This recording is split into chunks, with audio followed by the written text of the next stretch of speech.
아이들은요, 절반 이상이 용돈을 받는다고 얘기를 합니다. 많은 부모들이 용돈 교육을 하려고 합니다. 그런데 중요한 거는요, 이 아이들이 스스로가 용돈을 어디다 써야 되는지에 대한 필요성을 느끼지 못한다는 거예요. 책도 사줘요. 간식 다 사줘요. 교통비도 줘요. 준비물도 사줘요. 심지어는 아이들 친구 생일 선물까지 부모가 챙겨줍니다. 그래 놓고서는 두 가지로 나눠줘요. 어떤 엄마들은 우리 애는 돈을 주면 다 모아요. 기특해요. 왜 모아요? 쓸 데가 없으니까 모으지. 또 어떤 부모는요, 우리 애는 돈을 주면 다 흘리고 다녀요. 돈을 중요성을 모르니까. 부모가 다 사주는데. 그러니까 용돈이라는 거는 그냥 주는 게 아니라 앞으로 성인이 돼서 수도 없이 많은 경제적 선택을 하면서 갈등을 겪으면서 살아가야 되는 그 아이들한테 미리 어떤 선택이 합리적인 선택인가, 그 선택을 하는 기량을 키워주는, 선택을 하는 기술을 키워주는 그런 과정이 용돈 교육이라는 거죠. 그런데 그걸 놓치고 다 사주고 난 다음에 간식거리까지 사주고 우리 애 용돈 주니까요, 게임밖에 안 해요. 당연히 게임밖에 안 하죠. 할 게 없는데. 그렇게 돼 있다. 그러니까 아이들도 오방소비. 어떤 애들은요, 누가 샤프 펜슬 하나 갖고 있다면 난 초등학생이 샤프 펜슬 150개 갖고 있는지 보죠. 필통을 60개를 갖고 있어요. 충동적으로 구매를 합니다. 심지어는 지우개, 명품 지우개 5만 원, 6만 원짜리 지우개 갖고 있는 사람도 있습니다. 우리 애 때문에 걱정이에요. 그 걱정을 애들 때문에 하지 말고 본인 때문에 하세요. 그 보고 따라 배우고 하는 경우가 굉장히 많습니다. 특별히 요새 맞벌이 부모가 굉장히 많으신데요. 맞벌이 부모들은 애들의 생활비와 용돈을 구별하지 못합니다. 본인 스스로가. 그래서 문제가 많이 생기고 있다. 돈이라는 거는요, 우리가 인생을 살아가면서 발견해낸 가장 행복하게 우리를 만들어준 수단이 돈입니다. 돈으로 말미암아 아주 아름다운 인간관계가 만들어질 수 있습니다. 뒤집어 얘기하면 돈으로 말미암아 우리들의 소중한 인간관계가 깨질 수 있습니다. 행복과 소망과 정성을 연결시켜주는 매개체가 되기도 하고, 그리고 마음의 크기를 나타내주는 수단이 됩니다. 그러니까 돈이 많다고 다가 아니라, 돈 많이 버는 사람이 많이 돈을 내는 게 중요한 게 아니라 정성이 담겨 있느냐, 성의가 담겨 있느냐, 이게 중요하다는 거죠. 어떻게 쓰고 갈 것이냐. 돈을 많이 벌어서요, 나는 부자로 죽을래, 불행한 거예요. 나는 부자로 살래, 그게 중요한 거죠. 그렇죠? 돈을 어떻게 쓸 것이냐가 굉장히 중요하다. 그래서 내가 행복하게 돈을 쓰는 과정을 훈련받아야 되는데, 그 돈을 행복하게 쓴다는 것은 우리 집에 100만 원이 있다, 200만 원이 있다. 이 돈을 누구에게 어떻게 쓰는 것이 좋을 것인지를 협의해 가면서 돈을 써야 됩니다. 그리고 이 욕구 통제라는 거는요, 스스로가 훈련을 해 나가야 돼요. 요령이 없어요. 욕구 통제에는 요령이 없습니다. 하고 싶은 걸 참는. 그래서 드디어는 스스로가 행복해지도록 경제적 품격을 유지해야 되는데, 실제로 이게 호주에서 있었던 얘기인데, 어떤 친구가 굉장히 어렵게 자랐습니다. 그래서 돈을 벌기로 결심을 했어요. 일찍 결혼을 했어요. 부부가 열심히 돈을 멉니다. 일정한 돈을 벌기 전에는 아이를 낳지 않기로 했어요. 일찍 결혼을 했는데 그 중간에 집도 사고 별장도 사고 요트도 사고 하면서 한 35살쯤 돼서 드디어 아이를 낳았습니다. 아이가 5살이 됐습니다. 이제 지금 40이 됐어요. 크게 성공을 했어요. 드디어 꿈에도 그리던 스포츠카를 삽니다. 한 2억, 우리 돈으로 한 2억 정도 주는 스포츠카를 샀대요. 웬만한 차들은 부릉부릉 붕 하고 가는데 이 차는요, 붕붕 하고 날아가는 거예요. 남자들이 차 사면 제일 먼저 하는 게 뭔지 아세요? 광내기입니다. 이 친구도 이제 광을 냅니다. 열심히 그 스포츠카 광을 내고 있는데 애가 옆에 놀고 있었어요. 근데 갑자기 기분 나쁜 소리가 들리기 시작해요. 뭔가 하고 보니까 얘가 못을 들고 왔다. 낙서를 하고 그냥 갑자기 숨이 탁 막히면서 애를 탁 쳤습니다. 그랬더니 옆에 트럭이 놓여져 있었는데 트럭 문에 팔이 탁 껴버렸어요. 피가 쏟아지는데 애를 끌고 갔습니다. 병원에. 신경이 끊어졌어요. 잘라야 된대요. 그래서 애 엄마는 거의 반 미치겠기가 됐습니다. 집에 와가지고 멍하고 있다가 내가 돈을 왜 벌었나. 가족들하고 행복하게 살기 위했는데. 하나밖에 없는 내 아들. 더더구나 둘 이상 키우면 불행해질 것 같아서 하나만 낳고서는 가족교회까지 돼버렸는데. 보니까 고원청리 앞에 놓여 있어요. 살아서 뭐하나 고원청으로 땅 쳐서 죽어버린 거예요. 그래가지고 이제 애는 병원에 입원해 있는데 장례 치르고 와서 그 차에 가서 보니까 이렇게 써져 있는 거예요. I love dad. 아빠 사랑해요.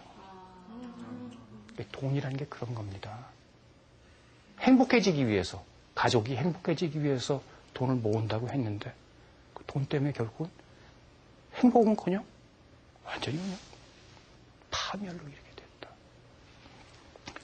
불교에서의 일수사견이라는 용어가 있습니다. 전 참 이게 좋아하는 말입니다. 물은 한 가지인데 한일자, 물수자, 넉사자, 볼견자. 물은 한 가지인데 보는 이의 입장에 따라서 천상의 천사가 보면은 수정과도와 같은 보화가 되고 사람한테는 마실 물인데 물고기한테는 사는 집이고 악귀가 보면은 피오름이랍니다. 여러분들께서 돈을 수정과도 같은 보화로 보는 천사의 시각으로 돈을 보셔서 행복한 금융생활, 행복한 경제생활을 이끌어서 결국은 우리 사회 모두가 행복해지기를 바란다는 말씀으로 강의를 마치도록 하겠습니다. 감사합니다. 감사합니다. 네. 돈의 의미에서부터 돈은 어떻게 써야 하는지 정말 알찬 금융교육을 받은 시간이 아니었나 싶습니다. 하지만 앞서 말씀하신 것처럼 금융교육에 대한 인식은 사회적으로 확산되고 있지만 그 전략은 부족합니다. 그리고 개개인의 입장에서도 금융교육을 받아야 되겠다라는 필요성은 있는데 금융교육을 받을 때가 없거든요. 어떤 곳에서 받아야 될까요? 사실은 금융교육이 상당히 광범위하게 이루어져 있습니다. 그런데 이제 우리들은 있잖아요. 사실은 나는 가만히 있는데 누군가가 와서 내 귀에다 쏙쏙 넣어주길 바라는 거죠. 여러분들이 인터넷 들어가가지고요. 그냥 그 여러 가지 복잡한 알파벳을 치지 않아도 금융감독원, 한국은행, 더 나가서 그냥 금융교육만 치더라도요. 다양한 웹사이트들이 지금 개발이 되어 있습니다. 거기 들어가면은 돈이라는 게 의미가 뭐냐? 저축은 어떻게 해야 되느냐? 저축으로 들어가면은 어떻게 해야 내가 세금을 덜 내느냐? 어떤 때 예금자 보호를 받느냐? 더 나아가서 학자금을 융자받으려면은 어떤 제도를 이용하면 되느냐? 나는 어떤 자격을 갖추면 되느냐? 아주 자세한 정보들이 들어와 있습니다. 그러니까 이제 웹사이트를 통해 사이버 교육을 받으실 수도 있고 또 실질적으로 궁금하신 내용이 있으면은요. 금융감독원의 그 소비자 보호 담당관들한테 물어보시면 아주 친절한 그런 자료를 받아보실 수 있습니다. 결국 중요한 것은 여러분들이 깨어 있으셔야 됩니다. 여러분들이 준비를 하셔야 됩니다. 네, 본인의 의지가 가장 중요하겠죠. 네. 여러분께서도 지금 쭉 말씀을 들으셨는데 궁금하신 점 있으실 것 같습니다. 좀 질문 받아볼까요? 어떤 분이 해주실까요? 네, 말씀하시죠. 네, 제가 아이들을 둘을 데리고 있어요. 예. 고등학교 2학년과 중학교 2학년을 데리고 있는데 키우시는 거죠? 네. 제가 키우고 있는데요. 부모 입장으로서 저는 많이 풀어주는 편이에요. 용돈을 스스로 관리하면서 그렇게 해서 저는 경제관념을 키울 수 있겠다라고 생각하면서 많이 풀어주고 있는 편이거든요. 근데 어떨 때 보면은 아주 잘하다가도 또 어떨 때 보면 이거 아닌데라는 그런 생각이 좀 많이 들 때가 있어요. 예. 그래서 애들을 경제관념을 잡아주는 게 얼마만큼 풀어줘야 되는지, 얼마만큼 잡아줘야 되는지 그게 항상 고민이거든요. 예. 네. 이제 고등학교쯤 되면은요, 아이들은 성인입니다. 우리는 흔히 자녀 교육을 한다고 생각을 하죠. 자녀 교육이 가능한 시점은요, 초등학교 4학년쯤서부터 중학교 1학년까지밖에 안 됩니다. 초등학교 4학년이 되기 전에는 교육이 제대로 되지 않아요. 말을 못 알아듣기 때문에. 중학교 2학년이 되잖아요. 무슨 교육이에요? 애들이 부모를 봐주는 거가 됩니다. 평가하잖아요.